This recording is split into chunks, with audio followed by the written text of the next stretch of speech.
Hello, good morning. Study material में आपका स्वागत है। 13 से लेकर के 17 अगस्त तक के जितने भी इम्पोर्टेंट क्वेश्चंस होंगे करंट अफेयर्स के, हम उनकी चर्चा करेंगे यहाँ पर। सबसे पहले क्वेश्चन की तरफ चलते हैं। आज का जो हमारा पहला क्वेश्चन है वो है, नीरज चोपड़ा ने ब्रुसेल्स डायमंड लीग 2024 में कौन सा स्थान हासिल किया है। अब देखिए, पहला स्थान, दूसरा स्थान, तीसरा स्थान या पांचवा स्थान, यानी गोल्ड, सिल्वर या फिर ब्रॉन्ज। तो यहाँ पे आपको ध्यान रखना है, नीरज चोपड़ा ने यहाँ पर दूसरा स्थान हासिल किया है, यानी इन्होंने सिल्वर पदक जीता है। ठीक है, बात करेगा नीरज चोपड़ा की, तो नीरज चोपड़ा ने 87.86 मीटर का जो है भाला फेंक करके, है ना, इतनी दूरी का भाला फेंका इन्होंने। अब पहले स्थान पर मालूम है आपको कौन है? एंडरसन पीटर्स हैं। कौन है? Anderson Peters. ये ग्रेनेडा के हैं, एंडरसन पीटर्स, और इन्होंने फेंका था 87.87 मीटर, यानी आप देखिए 0.1 मीटर का सिर्फ अंतर है ना। और ये पहले से दूसरे स्थान पर आ गए हैं। ठीक है, तो नीरज चोपड़ा की अगर हम बात करें तो इनका दूसरा स्थान है। फिर हम बात करते हैं यहाँ पर डायमंड लीग के अलावा अभी हाल ही में लुसाने डायमंड लीग, ये तो आपका ब्रुसेल्स डायमंड लीग था। हम बात करते हैं अभी 2024 में लुसाने डायमंड लीग हुआ था, इसमें भी सिल्वर मेडल जीता नीरज चोपड़ा ने। 89.49 मीटर का भाला फेंका। फिर अभी पेरिस ओलंपिक हुआ था, तो पेरिस ओलंपिक में भी अभी नीरज चोपड़ा ने क्या जीता? सिल्वर मेडल जीता। 89.45 मीटर इन्होंने भाला फेंका। तो 2024 में ये दोनों बहुत इंपॉर्टेंट है, ध्यान रखिएगा। बाकी अगर हम बात करें तो नीरज चोपड़ा ने टोक्यो ओलंपिक में, किसमें? टोक्यो ओलंपिक के अंदर बात करें तो इन्होंने गोल्ड मेडल जीता था। 7 अगस्त 2021 को इन्होंने ये गोल्ड मेडल जीता था। इस वजह से 7 अगस्त को जेवलिन थ्रो दिवस के रूप में भारत में मनाया जाता है ना, भाला फेंक दिवस के रूप में 7 अगस्त को मनाया जाता है। चलिए अगला क्वेश्चन देखिए, एसएसबी यानी कि सशस्त्र सीमा बल के महानिदेशक कौन बनाए गए हैं?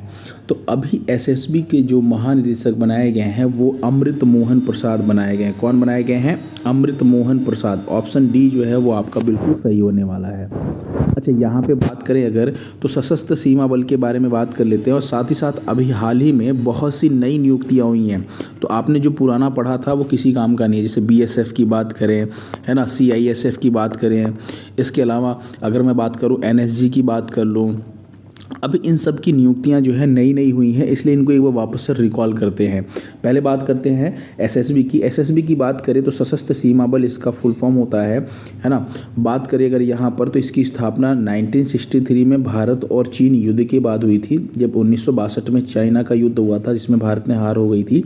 उसी समय की बात है, 20 दिसंबर 1963 में इसकी स्थापना की गई थी। इसका जो मोटो लाइन है वो क्या है? सेवा, सुरक्षा और बंधुता। क्या है? सेवा, सुरक्षा और बंधुता, यानी ये इसका आदर्श वाक्य है। ये एक अर्धसैनिक बल है जो भूटान और नेपाल के साथ लगी जो सीमा होती है उसकी सुरक्षा करती है। बीएसएफ किसकी सुरक्षा करती है? बांग्लादेश और पाकिस्तान से लगी सीमा की सुरक्षा करती है। ठीक है, और ये एसएसबी है, ये भूटान और नेपाल के साथ जो बॉर्डर है उसकी सुरक्षा करती है। पहले इसका नाम स्पेशल सर्विस ब्यूरो था, 2004 में बदल करके इसका नाम जो है सशस्त्र सीमा बल कर दिया गया है। फिर हम बात करते हैं यहाँ पर कुछ महत्वपूर्ण अर्धसैनिक बलों के प्रमुख जो भी हाल ही में नियुक्त हुए हैं। तो सबसे पहले बात करते हैं आरएस भट्टी की, है ना।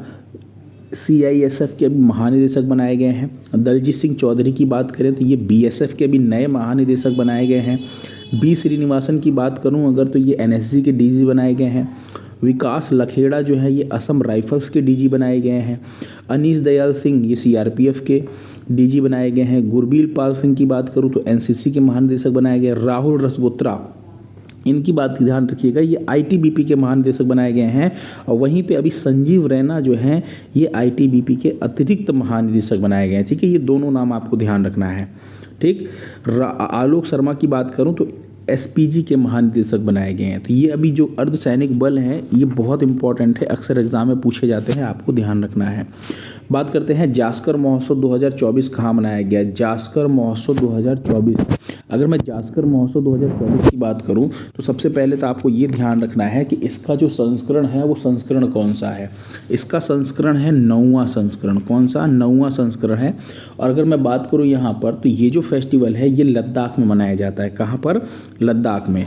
इस फेस्टिवल के दौरान ना मुखौटा पहन के नृत्य किया जाता है, जिसे कहा जाता है मुखौटा नृत्य, इसलिए ये बहुत फेमस है, इसको आपको ध्यान रखना है।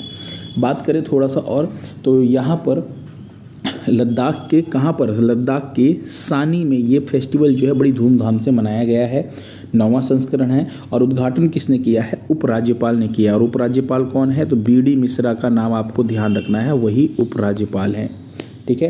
अच्छा, लद्दाख में कुछ और भी फेस्टिवल्स मनाए जाते हैं, जैसे एक आपने पढ़ा होगा, अभी कुछ दिन पहले ही पढ़ा होगा, लोसर फेस्टिवल के बारे में, याद आ रहा है आप लोगों को। लोसर के बाद बात करें अगर, तो हेमिस फेस्टिवल एक आपने पढ़ा होगा। लोसर हो गया, हेमिस हो गया, साका दावा हो गया, ममानी महोत्सव हो गया, ये भी एग्जाम में पूछा जाता है। फिर मोनलम चेनमो महोत्सव हो गया। ये सारे महोत्सव जो हैं ये आपके लद्दाख में मनाए जाते हैं। बात करें थोड़ा सा लद्दाख के बारे में, तो अभी आप लोगों ने एक नया क्वेश्चन पढ़ा था, 5 नए ज़िले बनाने की घोषणा की गई थी। 5 नए ज़िले कौन से हैं, जास्कर, द्रास, साम, नुब्रा और चांगथांग। फिर भारतीय सेना ने लद्दाख में भी, किसने, भारतीय सेना ने पर्वत प्रहार अभ्यास का आयोजन किया है। जैसे ऊंचाई वाले स्थान पर एक युद्ध अभ्यास का आयोजन किया गया था, उसका नाम है पर्वत प्रहार। जैसे ऊंचाई वाले स्थान जो होते हैं वहाँ पर युद्ध कैसे किया जाए, उसी का प्रैक्टिस किया गया था। चौथा, नोमैडिक फेस्टिवल का आयोजन अभी हाल ही में लद्दाख में किया गया। लद्दाख के हेनले में भारत का पहला डार्क नाइट स्काई रिजर्व बनेगा। ये बहुत इंपॉर्टेंट है, ध्यान रखिएगा। ठीक है। बाकी लद्दाख के न्योमा क्षेत्र में सबसे ऊंचा जो आपका लड़ाकू विमान का जो बेस है, जो एयरपोर्ट है, वो बना हुआ है, वो भी ध्यान रखिएगा। बात करें लद्दाख की, तो लद्दाख जो है अभी यहाँ पर इंडिया में सबसे ऊपर जो आपको दिखता है टॉप पर, ये आपका लद्दाख है। ठीक है। 2019 में लद्दाख को केंद्र शासित प्रदेश बनाया गया था, जम्मू कश्मीर को अलग करके। ये आपका कश्मीर है और ऊपर आपका लद्दाख है। राजधानी की बात करें तो लेह और कारगिल 2 इसकी राजधानियाँ हैं। और उपराज्यपाल कौन है, बीडी मिश्रा आपके उपराज्यपाल हैं। ठीक है। तो ये सारी चीज़ें आपको यहाँ पर ध्यान रखना है। नेक्स्ट क्वेश्चन पे चलिए। भारतीय अंतर्राष्ट्रीय समुद्री विवाद समाधान केंद्र, इसको शॉर्ट में IIMDRC बोला जाता है। ठीक है। अगर मैं बात करूं तो इसकी फुल फॉर्म क्या होती है, IIMDRC की Indian international maritime dispute resolution centre. ठीक है। यानी भारतीय अंतर्राष्ट्रीय समुद्री समाधान केंद्र। इसके बारे में बात करते हैं। ये जो स्थापित किया गया है, ये मुंबई में स्थापित किया। ऑप्शन ए आपका बिल्कुल सही है। कहाँ पर, मुंबई में। बात करते हैं इसके बारे में थोड़ा सा, तो 20वीं समुद्री राज्य विकास परिषद की बैठक कहाँ पर हुई थी, गोवा में हुई थी। गोवा में किसकी बैठक हुई थी, MSDC। ये बहुत इंपॉर्टेंट है, आपसे पूछा जा सकता है कि 20वीं समुद्री राज्य विकास परिषद की बैठक कहाँ हुई थी। ये जो बैठक हुई थी गोवा में हुई थी। इसी बैठक में इसे लॉन्च किया गया, यानी इसकी शुरुआत की गई है। इसका काम क्या है, तो समुद्री विवाद जितने भी होते हैं, समुद्री विवादों से निपटने के लिए IIMDRC को मुंबई में स्थापित किया जाएगा। और साथ ही साथ आपको ध्यान रखना है कि इससे भारत के जो भी समुद्री क्षेत्र हैं, है ना, और प्रगति है, उसको बढ़ावा मिलेगा। ठीक है। चलिए नेक्स्ट क्वेश्चन देखिए। नेशनल इंजीनियर्स डे कब मनाया गया है, तो नेशनल इंजीनियर्स डे जो है ये मनाया गया है 15 सितंबर को। कब मनाया गया है, 15 सितंबर को। ऑप्शन बी आपका बिल्कुल सही होने वाला। हैप्पी इंजीनियर्स डे, है ना। अगर हम बात करें यहाँ पर, तो सर मोक्षगुंडम विश्वेश्वरैया, या फिर इनको शॉर्ट में M विश्वेश्वरैया के नाम से भी जाना जाता है ना। इन्हीं की याद में ये आपका मनाया जाता है इंजीनियर्स डे, राष्ट्रीय अभियंता दिवस या नेशनल इंजीनियर्स डे। इस बार की जो थीम रहने वाली है बहुत इंपॉर्टेंट होती है theme, innovating for a sustainable future. ये आपको थीम भी याद रखनी है। ठीक है। इसके साथ ही अगर मैं बात करूं यहाँ पर, तो अभी एक और दिवस मनाया गया है, और वो दिवस कौन सा है, वो दिवस है 15 सितंबर की ही बात कर रहे हैं। 15 सितंबर को ही अंतर्राष्ट्रीय लोकतंत्र दिवस की बात कर रहे हैं। अंतर्राष्ट्रीय लोकतंत्र दिवस। ठीक है। अंतर्राष्ट्रीय लोकतंत्र दिवस मनाया गया है 15 सितंबर को ही। ठीक है। सुशासन के लिए आर्टिफिशियल इंटेलिजेंस इसकी थीम है। और साथ ही साथ आपको ध्यान रखना है, ये पहली बार अंतर्राष्ट्रीय जो लोकतंत्र दिवस है 2008 में मनाया गया था। और जो नेशनल टीचर्स ये इंजीनियर्स डे है, ये इंजीनियर्स डे 1968 में पहली बार मनाया गया था। दोनों चीज़ें आपको ध्यान रखनी है। चलिए अगला क्वेश्चन देखिए। अंडमान और निकोबार की राजधानी पोर्ट ब्लेयर का नाम बदलकर क्या रखा गया है? तो अंडमान और निकोबार की जो राजधानी है इसका नाम पहले पोर्ट ब्लेयर था और अब इसका नाम बदल करके क्या किया गया है? श्री विजयपुरम किया गया है। ऑप्शन सी जो है वो आपका बिल्कुल सही है। अंडमान निकोबार की जो राजधानी है हम उसकी बात कर रहे हैं। अच्छा, यहाँ पर एक चीज़ ध्यान रखिएगा, इससे पहले 23 जनवरी 2023 की बात करते हैं, है ना। क्या हुआ था उस टाइम पे? सुभाष चंद्र बोस की जो जयंती थी, कौन से नंबर की जयंती थी? तो 126वें नंबर की जयंती थी, है ना। इसी जयंती पर अंडमान निकोबार के 21 द्वीप थे। कितने द्वीप थे? 21 द्वीप थे और इनका नाम बदल करके, है ना, जो परमवीर, आपको पता ही है 21 द्वीप थे, तो परमवीर चक्र जो विजेता थे, यानी जिन्हें ये परमवीर चक्र का सम्मान दिया गया था, इन परमवीर चक्र विजेताओं के नाम पर करने की घोषणा की गई थी अंडमान निकोबार के 21 द्वीपों का नाम। ठीक है। और इससे पहले अगर हम बात करें तो 28 दिसंबर 2018 की घटना है। इसमें क्या हुआ था? इस टाइम पे 3 द्वीपों का नाम बदल दिया गया था। हैवलॉक द्वीप का नाम बदल करके स्वराज द्वीप किया गया, नील द्वीप का नाम बदल करके शहीद द्वीप किया गया और रॉस द्वीप का नाम बदल करके नेताजी सुभाष चंद्र बोस द्वीप किया गया। तो ये तीनों द्वीप भी बहुत इंपॉर्टेंट हैं, इसको भी आपको ध्यान रखना है। चलिए बात करते हैं थोड़ा सा अंडमान निकोबार कहाँ पर है मैप में, है ना। तो पोर्ट ब्लेयर जिसका नाम बदल करके अभी श्री विजयपुरम किया गया है, तो इंडिया के मैप में यहाँ पर अंडमान निकोबार है और इसी अंडमान निकोबार में यहाँ पर जो बीच में आपको दिख रहा छोटा सा, ये आपका क्या है? पोर्ट ब्लेयर है। ठीक है।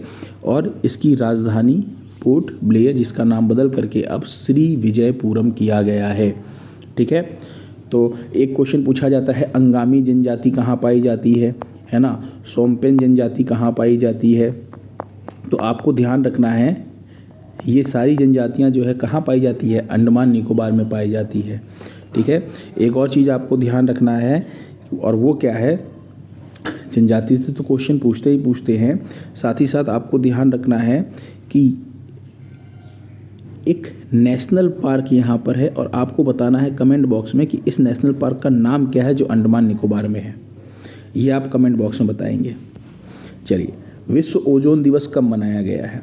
वर्ल्ड ओजोन डे की बात करें अगर, तो विश्व ओजोन दिवस जो है ये हर साल 16 सितंबर को मनाया जाता है। ऑप्शन सी आपका बिल्कुल सही है। बात करें थीम क्या है इस बार की, तो Montreal protocol advancing climate actions. बहुत इंपॉर्टेंट है ये थीम, जरूर ध्यान रखिएगा। ठीक है। तो विश्व ओजोन दिवस आपको ध्यान रखना है। अच्छा, ओजोन दिवस की अगर हम बात करें यहाँ पर, तो ओजोन परत के संरक्षण के लिए किसकी बात कर रहे हैं? ये जो ओजोन परत है ये क्या करता है? ओजोन परत जो है ये सूर्य से आने वाली पराबैंगनी विकिरणों से हमको बचाता है। तो आपको ध्यान रखना है ओजोन परत जो है उसके संरक्षण के लिए 16 सितंबर 1987 में एक समझौता किया गया था जिसे मॉन्ट्रियल प्रोटोकॉल के नाम से जाना जाता है। तो आपसे कई बार एग्जाम में पूछा जा चुका है ऑलरेडी कि मॉन्ट्रियल प्रोटोकॉल कब लागू हुआ था, तो आपको क्या बताना है? 16 सितंबर 1987। और मॉन्ट्रियल प्रोटोकॉल किससे संबंधित है? तो ओजोन परत से संबंधित है, ये भी आपको बताना है। बहुत इंपॉर्टेंट क्वेश्चन है। ठीक है। अब हुआ क्या, जो यूनाइटेड नेशंस जनरल असेंबली, जिसे हम संयुक्त राष्ट्र महासभा के नाम से जानते हैं, इसने 1994 में 16 सितंबर को ओजोन दिवस मनाने की घोषणा की गई। चूँकि ये लागू कब हुआ था? 16 सितंबर को। ठीक है, घोषणा की गई थी, लेकिन पहली बार मनाया कब गया? तो 1995 में पहली बार ये मनाया गया। ठीक है। तो आपको ध्यान रखना है 16 सितंबर को विश्व ओजोन दिवस या वर्ल्ड ओजोन डे मनाया गया। बात करें थोड़ा सा अगर ओजोन के बारे में हम यहाँ पर, तो ओजोन की बात करें तो ओजोन कहाँ पर पाया जाता है? समताप मंडल में पाया जाता है। ठीक है, बहुत इंपॉर्टेंट क्वेश्चन है, पूछा जाता है। ओजोन जो है ये ऑक्सीजन के 3 अणुओं से मिलकर के बना होता है, यानी O3 इसका फॉर्मूला होता है, ये भी पूछा गया। और आपको ध्यान रखना है कि पराबैंगनी जो विकिरणें होती है पृथ्वी पर, पराबैंगनी विकिरणों को आने से कौन बचाता है? ये ओजोन परत ही जो है ये बचाती है और हमारी रक्षा करती है। अगर ये पराबैंगनी किरणें सीधी डायरेक्ट अगर आए यहाँ पर पृथ्वी पर, तो अलग अलग टाइप के कैंसर्स देखने को मिलेंगे। ठीक है, स्किन कैंसर की बात कर रहे हैं, इसलिए ये बहुत ज़रूरी है। चलिए नेक्स्ट क्वेश्चन देखिए। राष्ट्रीय हिंदी दिवस कब मनाया गया है? राष्ट्रीय हिंदी दिवस की बात करें तो राष्ट्रीय हिंदी दिवस 14 सितंबर को मनाया गया। ऑप्शन बी आपका बिल्कुल सही है। ये भी बहुत इंपॉर्टेंट डे है ना, अक्सर पूछा जाता है। अगर हम बात करें यहाँ पर तो ये पहली बार कब मनाया गया था? पहली बार 1953 में मनाया गया था। क्यों मनाया जाता है राष्ट्रीय हिंदी दिवस? तो यहाँ पर ना दो चीज़ें आपको ध्यान रखनी, एक राष्ट्रीय हिंदी दिवस और एक विश्व हिंदी दिवस। राष्ट्रीय हिंदी दिवस की बात करें तो ये 14 सितंबर को मनाया जाता है और जो विश्व हिंदी दिवस है वो 10 जनवरी को मनाया जाता है। ये दोनों क्वेश्चन बहुत बार एग्जाम में पूछे गए हैं, इसलिए कंफ्यूज नहीं होना। अगर राष्ट्रीय है, नेशनल है, तब तो आपको ध्यान रखना है 14 सितंबर, और वर्ल्ड है, विश्व है, तो आपको 10 जनवरी ध्यान रखना है। राष्ट्रीय हिंदी दिवस पहली बार 1953 में मनाया गया था। क्यों मनाया गया? 14 सितंबर 1949 को संविधान सभा ने हिंदी को आधिकारिक भाषा के रूप में मान्यता दी थी। हिंदी को ऑफिशियल लैंग्वेज की मान्यता मिली थी, इसी वजह से ये राष्ट्रीय हिंदी दिवस 14 सितंबर को मनाया जाता है। वहीं पे बात करें तो 2006 में पहली बार विश्व हिंदी दिवस मनाया गया था। 10 जनवरी 1975 को नागपुर में विश्व हिंदी सम्मेलन का आयोजन हुआ था, इसलिए विश्व हिंदी दिवस मनाया जाता है। तो दोनों ध्यान रखिएगा, दोनों बहुत इंपॉर्टेंट है। ठीक है, अगला देखिए, काकाडू 2024 जो युद्ध अभ्यास है, इसका आयोजन किस देश में किया जा रहा है? तो काकाडू युद्ध अभ्यास की बात करूं तो इसका आयोजन ऑस्ट्रेलिया में किया जा रहा है। ऑप्शन डी आपका बिल्कुल सही है। देखिए, ये जो है 16वां संस्करण है, सॉरी, कौन सा? काकाडू अभ्यास जो है 2024 में इसका 16वां संस्करण है। इसके अंदर 30 से भी अधिक देश जो है वो पार्टिसिपेट कर रहे हैं। ये एक बहुराष्ट्रीय अभ्यास है। ठीक है, बात करें यहाँ पर तो 7 से लेकर के 20 सितंबर तक ये अभ्यास चलने वाला है ना, और हर 2 साल में इस अभ्यास का आयोजन किया जाता है, ये आपको ध्यान रखना है। 1993 में इसकी शुरुआत हुई थी। 1993 में पहली बार इस युद्ध अभ्यास की शुरुआत हुई थी। अच्छा, भारत की तरफ से जो भारतीय नौसेना का विमान कौन सा? P-81, ये आपको ध्यान रखना है ना। P-81 जो है ये जो है पार्टिसिपेट कर रहा है। ठीक है, याद हो जाएगा। चलिए अगला क्वेश्चन देखते हैं।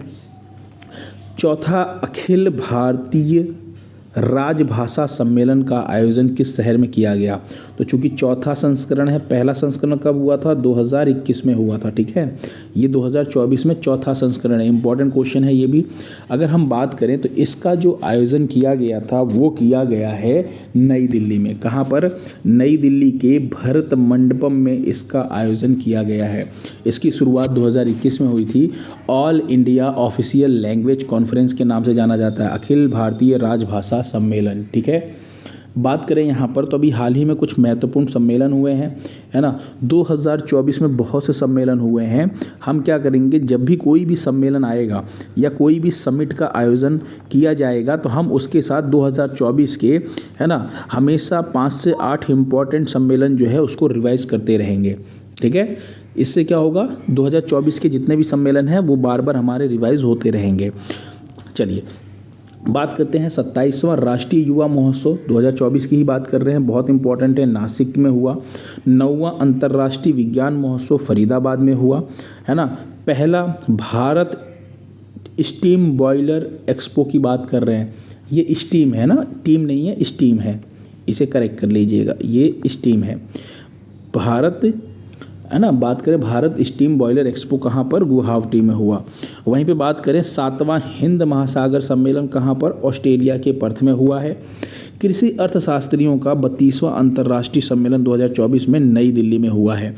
ऐसे ही करके 2024 के जितने भी आपके इम्पोर्टेंट सम्मेलन होंगे हम धीरे धीरे रिवाइज कर लेंगे।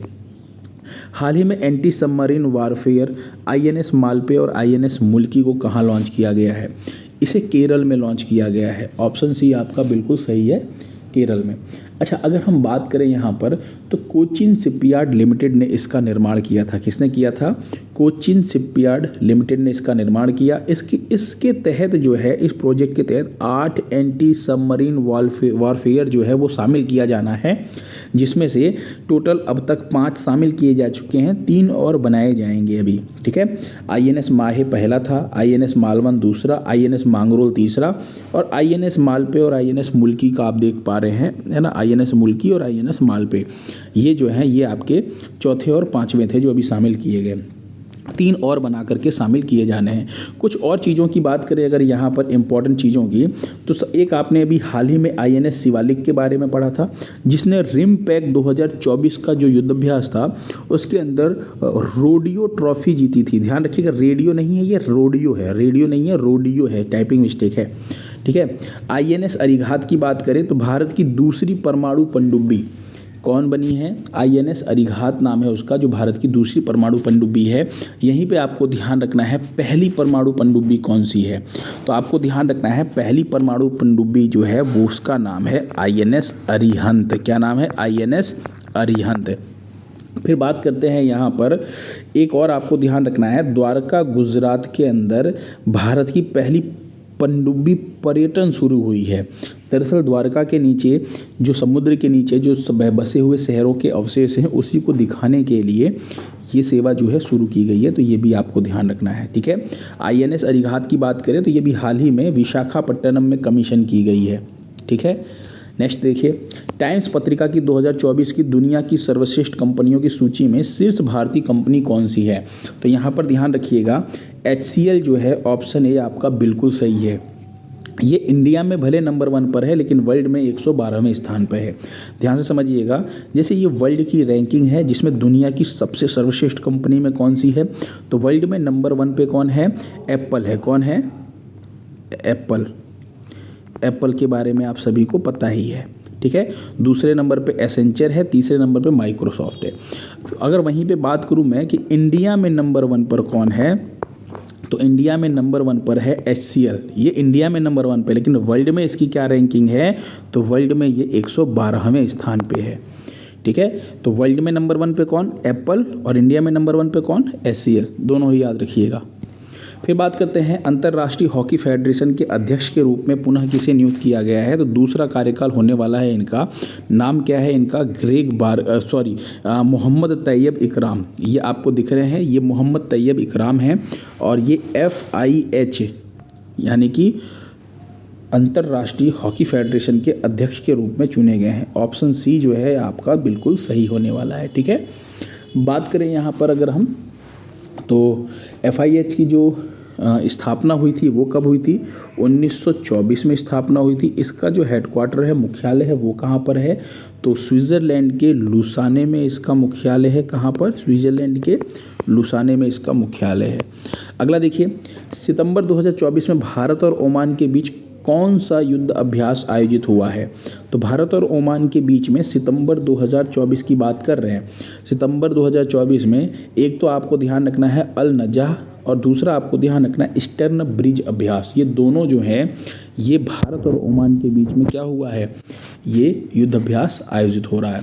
अगर मैं बात करूं तो ये आपका जो अल नजाह जो है ये सैन्य अभ्यास है, यानी कि अगर हम बात करें तो थल सेना वाला जो अभ्यास होता है ना, ज़मीन पे थल सेना अभ्यास है। वहीं पे अगर मैं बात करूं ईस्टर्न ब्रिज अभ्यास की, तो ये आपका वायु सैन्य अभ्यास है ना, वायुसेना वाला अभ्यास है। वहीं पे एक नौसेना अभ्यास जो कि नवंबर में होने वाला, नवंबर में नौसेना के बीच में युद्ध अभ्यास होने वाला है, उसका नाम क्या है? नसीम अल बहर। क्या नाम है? नसीम अल बहर नाम है। ध्यान रखिएगा, ये भारत और ओमान के बीच में कब होगा? ये होगा आपका नवंबर में। तो ऑप्शन ए और बी दोनों सही होने वाले हैं कि सितंबर 2024 में भारत और ओमान के बीच में अल नजह और ईस्टर्न ब्रिज अभ्यास। अच्छा, इनके बारे में थोड़ा सा और डिटेल में जान लीजिए। अल नजह 2024 की बात करें तो 13 से 26 सितंबर तक 5वां संस्करण है और ओमान की सलालेह में होगा। ईस्टर्न ब्रिज अभ्यास 2024 की बात करें तो ये 11 से 22 सितंबर तक 7वां संस्करण होने वाला है और एयरफोर्स बेस मसीरा में होने वाला है, ठीक है। अगला देखिए, हाल ही में सिंगापुर साहित्य पुरस्कार से किसे सम्मानित किया गया है? तो प्रशांति राम को सम्मानित किया गया। ऑप्शन ए आपका बिल्कुल सही है। बात करें यहाँ पर प्रशांति राम के बारे में तो इनकी एक लघु कहानी है 9 यार्ड साड़ियाँ, ठीक है।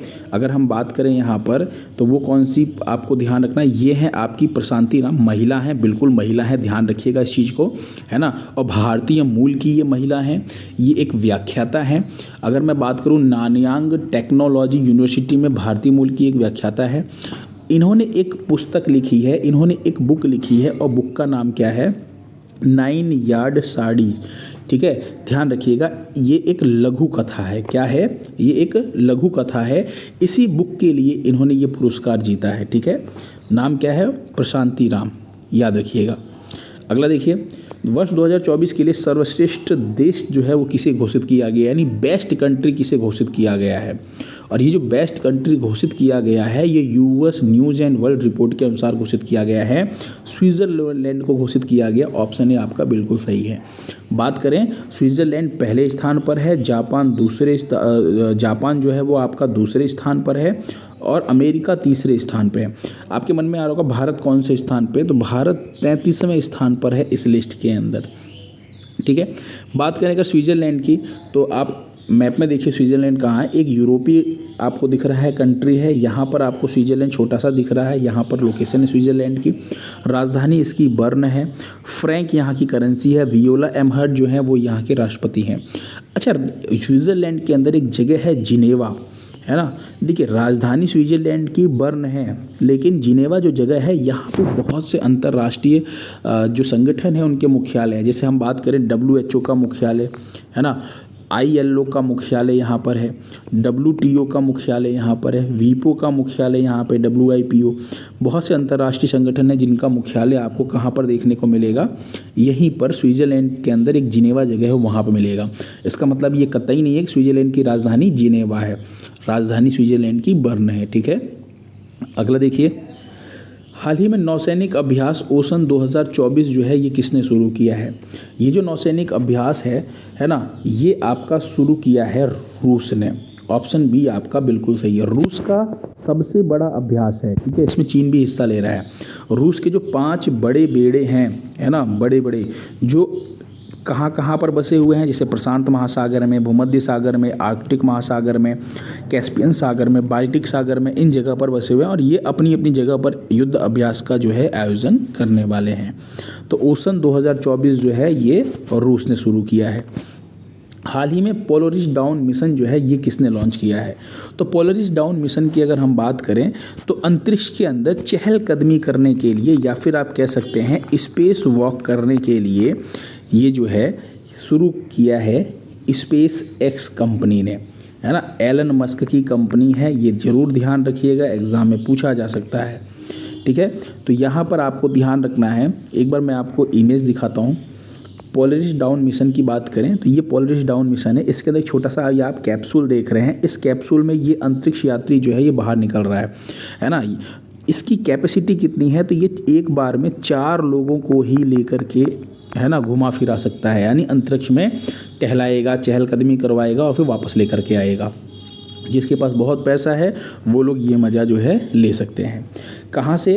तो अमेरिका के कैनेडी स्पेस सेंटर से इसको लॉन्च किया गया है। फॉल्कन 9 रॉकेट से लॉन्च किया गया। रॉकेट का नाम जरूर ध्यान रखिएगा, इंपॉर्टेंट है, पूछा जाता है। ये जो पोलरिस डाउन मिशन है इसके नेतृत्वकर्ता कौन है, यानी लीड कौन कर रहा है? तो इसाक मैन का नाम आपको ध्यान रखना है, ठीक है। क्या काम करेगा? ये स्पेस वॉक करवाएगा अंतरिक्ष में, ठीक है। अगला क्वेश्चन देखिए, हाल ही में किसने भारत को high altitude anti submarine warfare sonobuoy बेचने की घोषणा की है? तो आपको ध्यान रखना है, ये सोनोबॉय है, इसको बेचने की जो घोषणा की है वो अमेरिका ने की है। दरअसल भारत को ये जो सोनोबॉय, जो high altitude anti submarine warfare है, एल्टीट्यूड मतलब ऊंचाई से, है ना, ऊंचाई से, यानी ये हवा से लॉन्च होने वाला है। कहाँ से? हवा से लॉन्च होने वाला एक आपका एंटी सबमरीन वॉरफेयर है। इसमें क्या होगा? हिंद महासागर की जो सुरक्षा है उसको ध्यान रखने के लिए, घुसपैठ रोकने के लिए हमने ये डील जो है ये अमेरिका से की है। और ये जो डील है हमारी, यानी ये जो समझौता हुआ है, $528 मिलियन का समझौता है, ठीक है। अब ये काम कैसे करेगा? ये एंटी सबमरीन, यानी जैसे मान लीजिए समुद्र के अंदर, हमारे भारतीय समुद्र जो है हिंद महासागर के अंदर कोई भी पनडुब्बी है, और जब ये पनडुब्बी चलेगी पानी के अंदर तो पानी में थोड़ी बहुत हलचल होगी। अब पानी में हलचल होने की वजह से ये क्या करेगा? हवा से ही लॉन्च होने वाला है, हवा में ही निशाना बिठाएगा और इसको ध्वस्त कर देगा, ठीक है। तो पानी में हलचल होते ही पता लगा जाएगा सेंसर के माध्यम से, ठीक है। तो high altitude anti submarine warfare इसको कहा जाता है। इसका नाम जरूर ध्यान रखिएगा, सोनोबॉय। सोनोबॉय जो है इसको बेचने की घोषणा किसने की है? अमेरिका ने भारत को बेचा है। समझौता हुआ है $528 मिलियन का। ठीक है, अगला देखिए। हाल ही में सीताराम येचुरी का निधन हो गया, उनका संबंध किससे था? उनका संबंध था CPIM पार्टी से। CPIM पार्टी की बात करें तो ये इसके महासचिव रह चुके हैं। आप यहाँ पर देख रहे हैं किसको? आप यहाँ पर देख रहे हैं सीताराम येचुरी को। बात करें तो इनकी जो पार्टी है इसकी फुल फॉर्म क्या होती है? कम्युनिस्ट पार्टी ऑफ इंडिया, है ना, मार्क्सिस्ट, या फिर हिंदी में मार्क्सवादी कहा जा सकता है। इनकी 72 वर्ष की आयु में अभी हाल ही में निधन हो गया है। और ध्यान रखिएगा इसके जो संस्थापक है CPIM के, वो EMS नंबूदीपा हैं। चुनाव चिन्ह क्या होता है? देखिए ये हथौड़ा आपको दिख रहा है यहाँ पर, ये चुनाव चिन्ह में, है ना, बीच में हंसिया दिख रहा है और ऊपर एक छोटा सा स्टार दिख रहा है। तो हथौड़ा, हंसिया और तारा या फिर स्टार कह सकते हैं। ये एक नेशनल पार्टी है CPIM। ठीक है, नेशनल पार्टी है। कुल कितने नेशनल पार्टी है वर्तमान में? तो 6 नेशनल पार्टी है, ये आपको ध्यान रखना है। चलिए अगला क्वेश्चन देखिए। नेक्स्ट, संयुक्त राष्ट्र की 79वीं महासभा में, जो संयुक्त राष्ट्र महासभा की, है ना, 79 यानी 79 नंबर की जो बैठक है इसकी बात कर रहे हैं। इसमें पहली बार सदस्य देशों में शामिल किया गया है। किसको शामिल किया गया है? फिलिस्तीन को शामिल किया गया है। ऑप्शन डी जो है वो आपका बिल्कुल सही होने वाला है।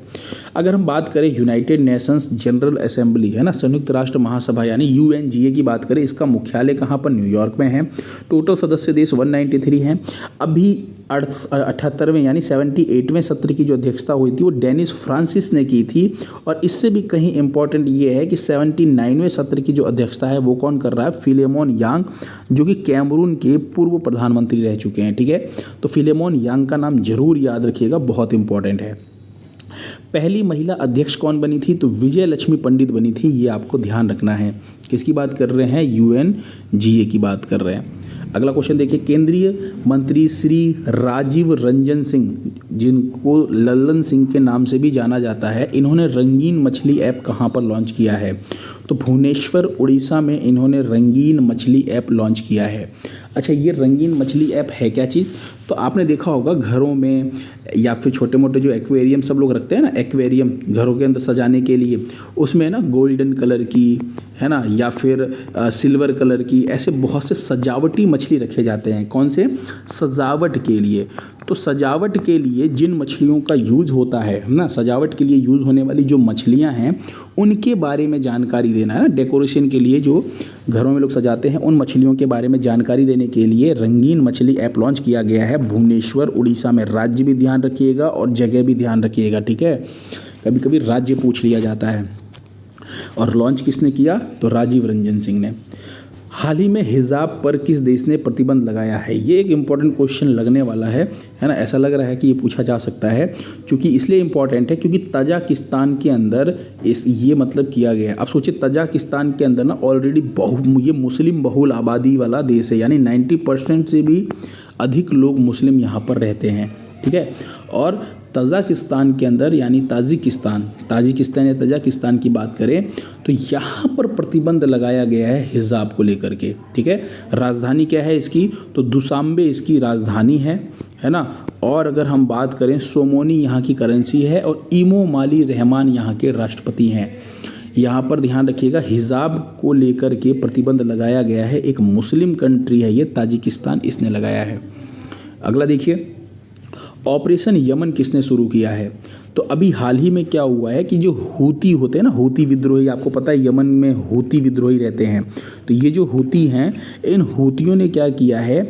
मिसाइल हमला किया है। किसके ऊपर? इन्होंने मिसाइल हमला किया है इजराइल के ऊपर। ठीक है, और इजराइल के ऊपर मिसाइल हमले के बाद इजराइल के जो प्रधानमंत्री हैं, कौन? बेंजामिन नेतान्याहू ने, उन्होंने ऑपरेशन यमन शुरू किया है। उन्होंने कहा हूतियों को इसकी सज़ा तो मिलेगी ही मिलेगी। तो आपको ध्यान रखना है किसने शुरू किया है? इजराइल ने शुरू किया है। वहीं पे एक और ऑपरेशन आपको ध्यान रखना है, ऑपरेशन सद्भाव। ये जो ऑपरेशन सद्भाव शुरू किया है ये भारत ने शुरू किया है। इसने क्या किया है? अभी ना एक यागी नाम का तूफान जो है देखने को मिला है। कहाँ पर? ये जो ताइवान और वियतनाम, ये जो छोटे मोटे देश हैं, यहाँ पर एक यागी नाम का तूफान जो है वो क्या कर रहा है, इन देशों को प्रभावित कर रहा है ना। तो यागी तूफान जहाँ पर भी जो प्रभावित क्षेत्र है, जो देश हैं, है ना, उनकी मदद के लिए ऑपरेशन सद्भाव किसने शुरू किया है, भारत ने शुरू किया है। ठीक है, अगला देखिए, हाल ही में उपराष्ट्रपति जगदीप धनखड़ ने संविधान मंदिर का उद्घाटन कहाँ किया है। संविधान मंदिर बहुत इंपॉर्टेंट है, इसका उद्घाटन अभी हाल ही में मुंबई में किया गया है। किसने किया है, तो उपराष्ट्रपति जगदीप धनखड़ ने किया है। तो यहाँ पर क्वेश्चन कुछ भी पूछा जा सकता है कि उद्घाटन किसने किया, तो जगदीप धनखड़ ने किया। कहाँ पर किया गया, तो मुंबई में किया गया। ठीक है, तो ये आपको ध्यान रखना है। चलिए, आज के लिए इतना बहुत है ना। लास्ट टाइम पे मैंने आपसे क्वेश्चन पूछा था कि संयुक्त राष्ट्र महासभा के 79वें सत्र की जो अध्यक्षता है वो किसने की थी। तो आपको ध्यान रखना है, ये जो अध्यक्षता की थी 79वें सत्र की बात कर रहा हूँ मैं। ठीक है, फिलेमॉन यांग ने की थी। आज फिर से मैंने ये रिवीजन करवाया है। ये कैमरून के पूर्व प्रधानमंत्री रह चुके हैं। ठीक है, आज एक और क्वेश्चन है।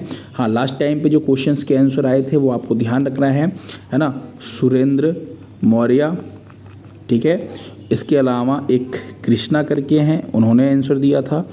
चलिए, नेक्स्ट क्वेश्चन है आज के लिए आपका,